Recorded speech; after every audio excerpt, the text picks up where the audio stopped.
sì, orgoglio sì, perché vede quando uno entra in questo palazzo, che io ho voluto aprire tante volte alla città e fare scoprire che c'è un Palazzo degli Elefanti, una sede municipale che è di una bellezza straordinaria e che è così ben tenuto, ed è il palazzo di tutti i catanesi. Entrare qua dentro per lo scalone monumentale, vedere questa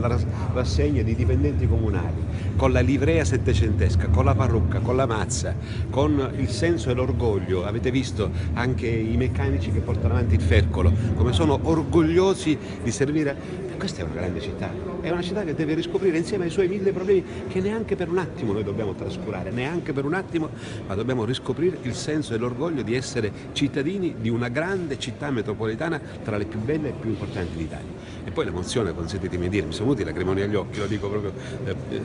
proprio quando passi in rassegna queste cose, quando pensi che mi accingo a salire per la 11ª volta sulla carrozza del Senato e mi è affidata una grande responsabilità, e riscoprire con le piccole cose di ogni giorno qualcosa che arricchisce ancora il vecchio programma della festa e lo fa vivere è una cosa sicuramente emozionante. Poche città al mondo hanno un rapporto così intenso e così stretto con la propria santa patrona, che coinvolge tutta la città, persino i non credenti o quelli di altre religioni che vivono la festa come una festa di tutta la città. Oggi, tra l'altro, è la giornata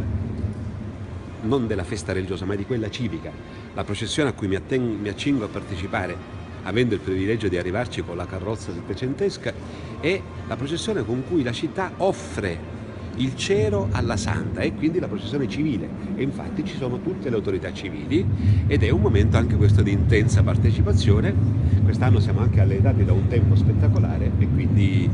viva Sant'Agata, che la festa possa svolgersi in un clima di serenità, di sicurezza, e noi possiamo trarre nuova linfa vitale per affrontare sempre di più e meglio i problemi della città.